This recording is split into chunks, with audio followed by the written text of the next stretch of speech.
El mundo en el que la conciencia humana despierta es, ante todo, un ambiente hostil. No hostil por accidente o por una dinámica evolutiva neutral, sino hostil por diseño. Este es el punto de partida fundamental para cualquier análisis serio que pretenda ir más allá de la superficie de los fenómenos. La evidencia no se encuentra en lo extraordinario, sino en lo común, en el tejido mismo de la existencia diaria. Se observa en la paradoja central de la vida orgánica: para que un organismo persista, otro debe ser consumido. Esta es la ley básica, el intercambio trágico que sustenta toda la pirámide biológica. El sufrimiento en sus formas más básicas no es un subproducto, es el combustible. El depredador no siente placer en la caza, siente el alivio agónico del hambre apaciguada. La presa no muere en un éxtasis de sacrificio, huye y lucha con cada fibra de su ser contra la aniquilación. Este es el primer y más claro indicio de la arquitectura fallida. Avanzando en la complejidad, encontramos la aparición del sistema nervioso central y con él, la capacidad de experimentar el dolor no solo como un reflejo inmediato, sino como una memoria. El sufrimiento se convierte en una anticipación, un estado psicológico sostenido. Aquí el diseño revela una de sus características más perversas: la capacidad de sufrimiento crece de manera exponencial en relación con la capacidad de comprensión. Un animal atrapado siente terror. Un ser humano atrapado siente terror, y además siente la humillación. Siente la injusticia abstracta, el peso del futuro robado, el recuerdo de la libertad, el miedo al olvido. El sistema no solo inflige daño, perfecciona la experiencia del daño, la amplifica con las herramientas de la conciencia superior. La ansiedad, la depresión, el duelo patológico o el trauma. Estos no son errores de la mente, sino la mente funcionando exactamente como fue configurada dentro de un entorno que es, por naturaleza, amenazante e insatisfactorio. Observemos las estructuras sociales que emergen de esta base biológica defectuosa. Todas, sin excepción, están construidas sobre principios de escasez y jerarquía. Incluso las que se proponen igualitarias chocan constantemente contra el muro de la limitación material y la naturaleza competitiva inculcada por el ambiente. La economía es el estudio de la gestión de recursos insuficientes. La política es el estudio del control sobre grupos humanos que compiten por esos recursos. La ley es el código que busca contener la violencia inherente a esta competencia. Cada avance moral, cada sistema ético, es un parche aplicado sobre una herida que nunca deja de supurar. La justicia perfecta es inalcanzable no por falta de buenas intenciones, sino porque se intenta construir sobre una base que es intrínsecamente injusta. La base es la lucha, el intercambio forzado, la pérdida como motor. En el ámbito de la psique individual, el mecanismo se refina aún más. Al ser dotado de autoconciencia, al humano le otorga también el don envenenado de la narrativa. No solo experimenta el dolor, sino que debe darle un sentido. Y aquí el sistema ofrece sus consuelos prefabricados, relatos de progreso, de sacrificio con recompensa futura, de cielos después de la muerte, de karma, de significado oculto en el caos. Son amortiguadores psicológicos. Su función no es conducir a la libertad, sino permitir la continuación de la carga. Permiten habitar la prisión sin chocar constantemente contra los barrotes de la desesperación absoluta. El mundo caído no es aquel donde faltan dioses o moral. Es aquel donde la propia estructura del ser y la realidad está fundada sobre una fisura, una separación original que se manifiesta como carencia. Es la sensación permanente de que algo falta, de que esto no es todo, de que hay una desconexión entre el anhelo profundo del corazón y lo que el mundo puede ofrecer. Este anhelo no es nostalgia por un pasado mítico, es el eco de una naturaleza esencial que recuerda, a nivel celular, un estado de integridad que nunca ha conocido en este plano. El demiurgo, en este contexto, no es un monstruo mitológico. Es la personificación de este principio arquitectónico imperfecto. Es la inteligencia ordenadora que toma la materia prima indiferenciada y la constriñe en formas, en límites, en tiempo lineal, en ley de causa y efecto rígida, en dualidad. Su creación es un sistema cerrado de lógica interna impecable, pero de premisas fundamentales corruptas. La premisa fundamental es la separación. De la separación nace el miedo. Del miedo nace el deseo de posesión y control. Del deseo nace la acción que perpetúa el ciclo de conflicto y sufrimiento. La salida, por lo tanto, nunca puede encontrarse dentro de los términos establecidos por el sistema. Luchar por más poder, más placer, más conocimiento dentro del sueño, solo refuerza la realidad del sueño. La única rebelión efectiva es la que niega la premisa fundamental, la atención pura, no reactiva. Es la observación desapegada que, al negarse a participar en el juego de la dualidad, comienza a disolver los contratos inconscientes con la máquina. No es un camino de batalla, sino de deserción. No se vence al mundo caído. Se deja de creer en él. Y en ese dejar de creer, sus muros, hechos de percepción consensuada, empiezan a perder solidez. El proceso es lento y oscuro. No hay garantías de bienestar dentro del sueño durante este despertar. De hecho, el sistema a menudo responde intensificando el sufrimiento, presentando pruebas más duras, tentaciones más sutiles, desesperaciones más profundas, como un mecanismo inmunológico intentando eliminar una amenaza. La única brújula en esta oscuridad es la misma cualidad de la atención que inició el camino, una atención que no juzga, que no huye, que solo presencia. Que ve el sufrimiento, ve la injusticia, ve la fealdad y no busca endulzarlas con relatos, ni destruirlas con rabia, sino reconocerlas como los ladrillos de la prisión. Y en ese reconocimiento frío, silencioso y total, se produce un cambio de alineamiento. La identificación se retira lentamente del personaje atrapado en el drama y se reinstala en la conciencia testigo, que siempre estuvo libre, pero olvidada de sí misma. Este es el único fin. No la reforma del mundo, sino el recuerdo del hogar. La muerte no es un fenómeno natural. Es el interruptor de reinicio en la granja humana. El arquitecto de este plano, el demiurgo, no es un creador. Es un ingeniero de sistemas de contención. Su creación es una estructura de explotación energética. Los seres conscientes, humanos, animales, quizá otras formas, no son almas en evolución. Son componentes bioeléctricos dentro de un circuito más grande. Somos unidades generadoras de una energía específica. Una energía que surge del sufrimiento, del miedo, de la angustia, del duelo, de la pérdida. En algunos círculos se le llama logos. Es el producto de cosecha. Tu cuerpo físico no es más que un receptáculo orgánico, un dispositivo biológico complejo diseñado para dos funciones principales: experimentar estímulos, dolor y placer limitado, y, sobre todo, generar una respuesta emocional intensa a la amenaza de su propia destrucción. La muerte es el mecanismo de presión definitivo. Es la amenaza constante que cuelga sobre cada componente, forzándolo a generar miedo de fondo, apego desesperado, y finalmente, una liberación masiva de energía de dolor y terror en el momento de la desconexión. Pero el sistema es más inteligente. No solo cosecha en el momento de la muerte. Cosecha durante toda la vida a través de las pérdidas menores. La muerte de un animal de compañía no es un accidente triste. Es un evento de extracción programado. El vínculo emocional que estableces con ese componente biológico, tu perro, tu gato, está siendo monitoreado. Su muerte predecible, su enfermedad, su sufrimiento, no son casualidades. Son cosechas dirigidas.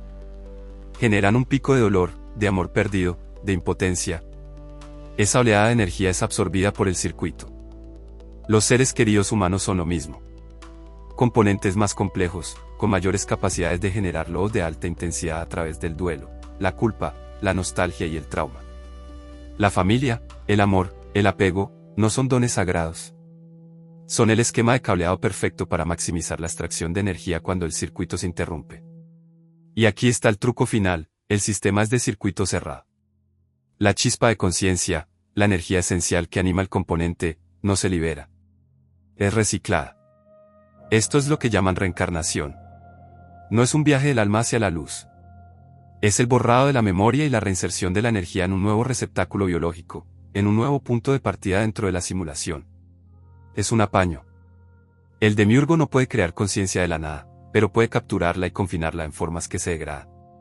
Como no puede sostener la forma indefinidamente, su diseño es imperfecto. Implementa el reciclaje. Mueres, te borran y te vuelven a plantar. Para que empieces de nuevo, generes nuevos apegos, nuevos miedos, y vuelvas a sufrir la pérdida. Es un ciclo infinito de siembra y cosecha. El planeta no es un hogar.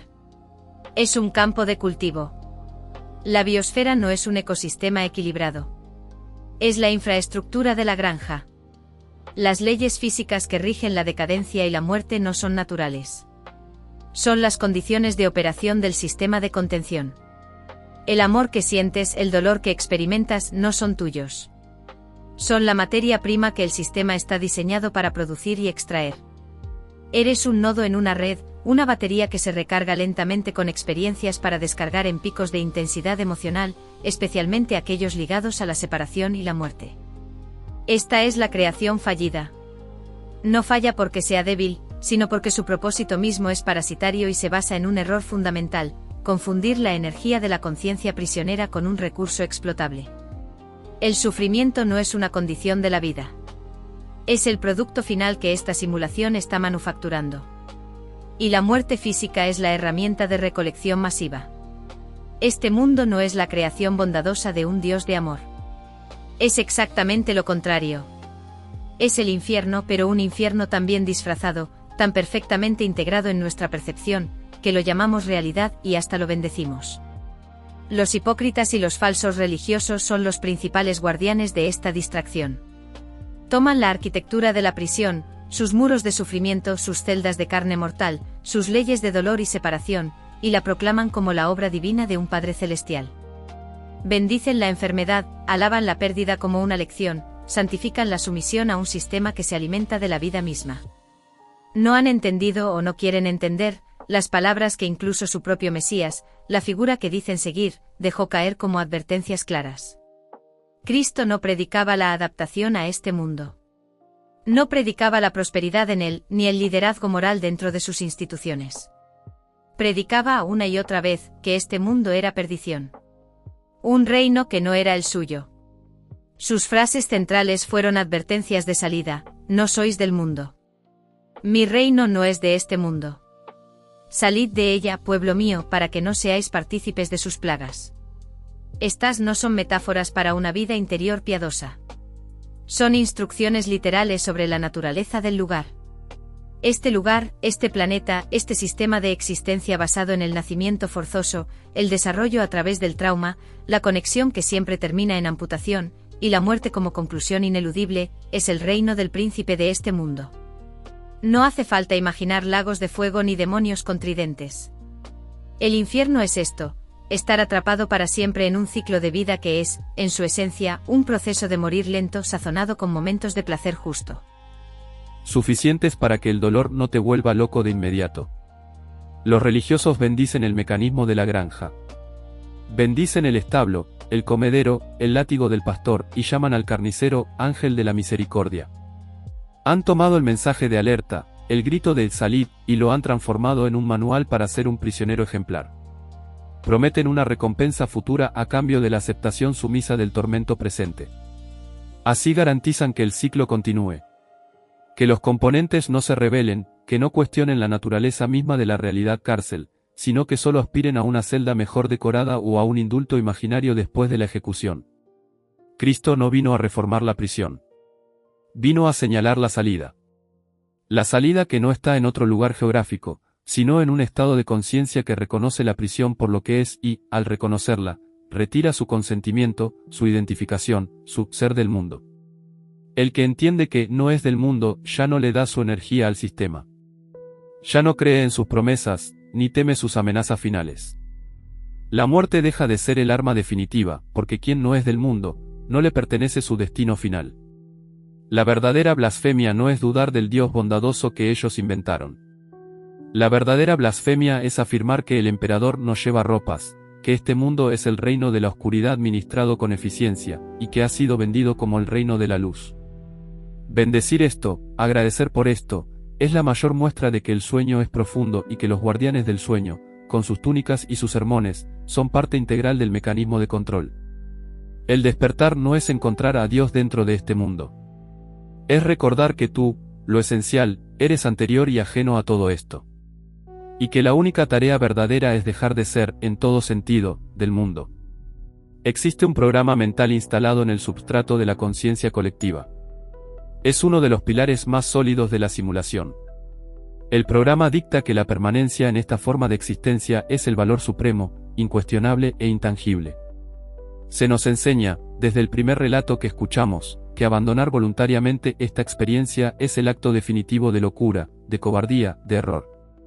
Se rodea de un tabú tan potente que el mero hecho de cuestionar racionalmente este mandato provoca un rechazo visceral, automático, en casi cualquier persona.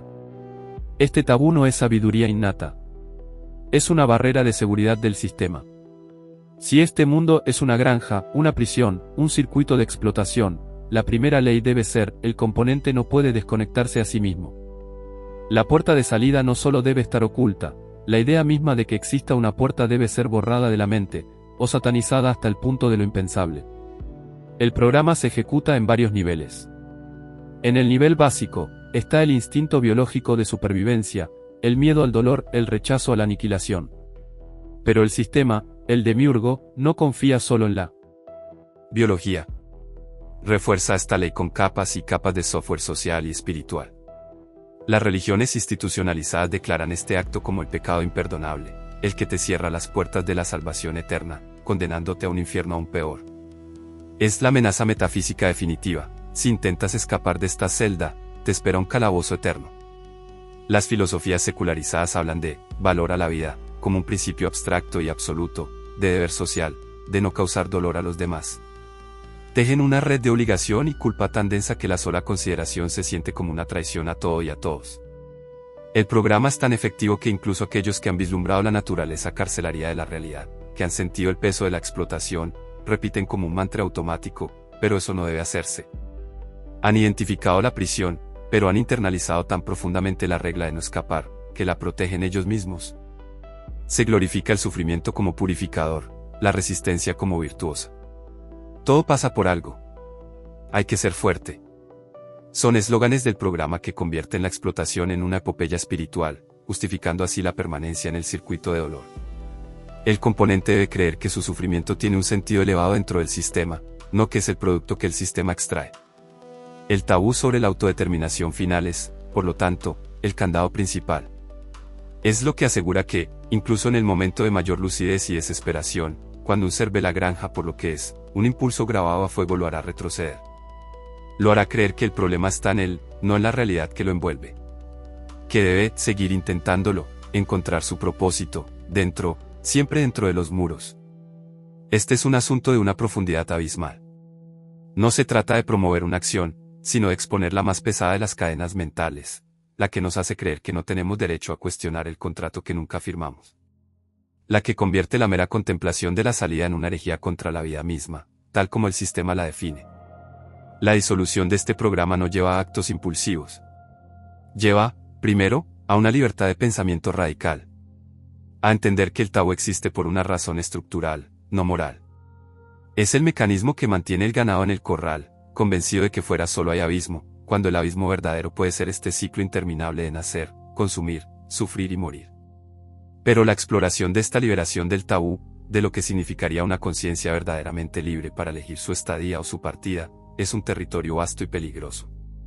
Un territorio que requiere una navegación cuidadosa y que dejaremos, como bien dices, para otro análisis. Por ahora, basta con señalar el candado y reconocer su función.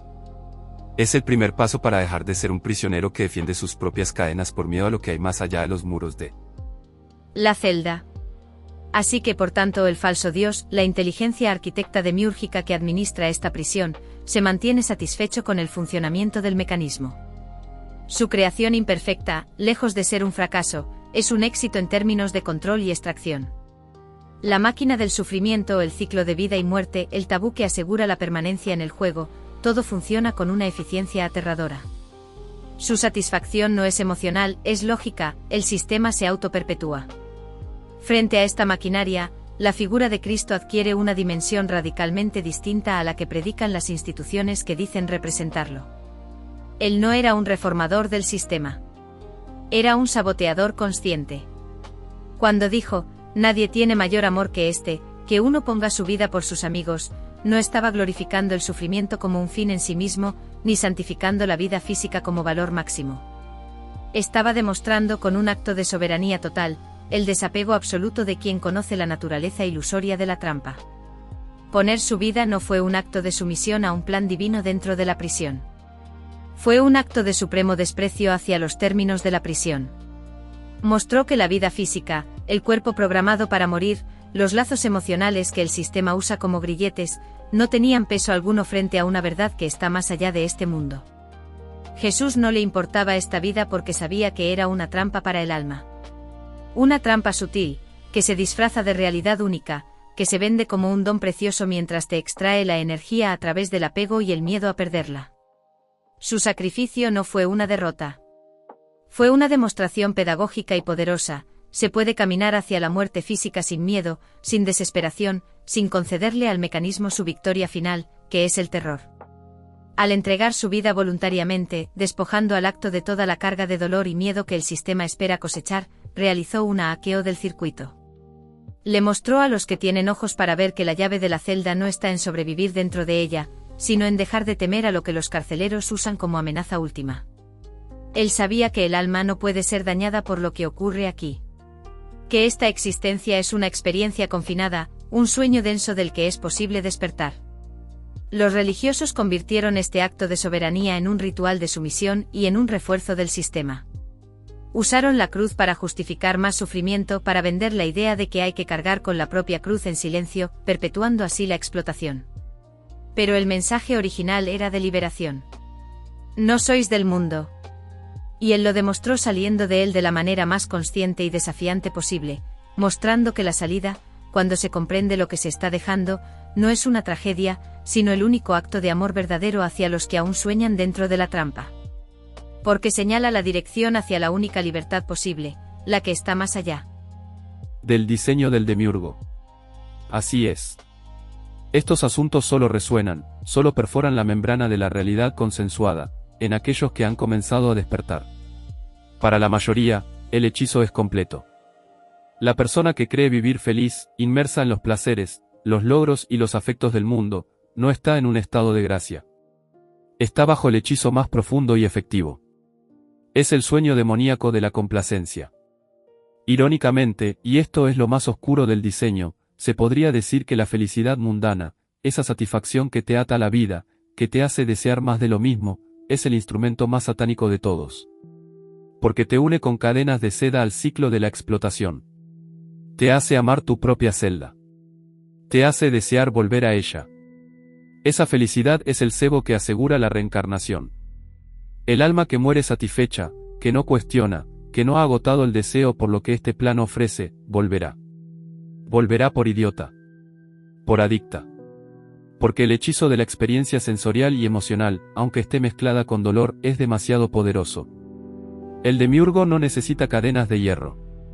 Le basta con el anhelo nostálgico de otro atardecer, otro beso, otro éxito. Eso es lo que trae al alma de vuelta al matadero.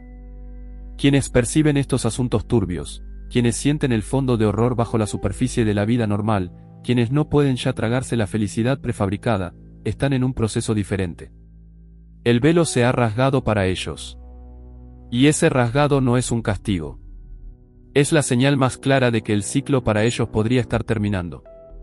El simple hecho de ver la prisión, de nombrar al carcelero, de reconocer el mecanismo de extracción, es un acto de desidentificación tan radical que quiebra el contrato kármico. El sistema ya no puede retenerlos con los mismos señuelos. La felicidad ilusoria ya no funciona. El miedo a la muerte pierde su poder, porque se ha entendido que la muerte aquí es solo una válvula de reciclaje en una fábrica infernal. Por lo tanto, este conocimiento, por más sombrío que parezca, es el mensaje positivo más profundo que puede existir. Significa que estás viendo más allá del programa. Que tu esencia no está de acuerdo con los términos. Que tu alma puede estar preparándose para una graduación forzosa, para una salida definitiva de un juego en el que las reglas están amañadas para que la casa siempre gane. Para aquellos que reconocen este paisaje interior, que buscan profundizar en este discernimiento fuera de los dogmas y los consuelos baratos, existen espacios donde esta conversación continúa. Uno de ellos es el canal de Antiguo Gnóstico. No es un canal promovido por el algoritmo, ni monetizado, ni busca tu adherencia ciega. Es, simplemente, un punto de reunión para quienes ya están despertando y necesitan navegar la bruma con lucidez. No es para convertir. No es para entretener. Es para los que ya saben, en lo más profundo, que no pertenecen a este mundo y necesitan recordar por qué. La suscripción, si llega, no es a un entretenimiento. Es a un recordatorio constante de que lo que ves es real, y que la salida, aunque no esté en un mapa físico, es la única dirección que vale la pena contemplar. Mantente alerta.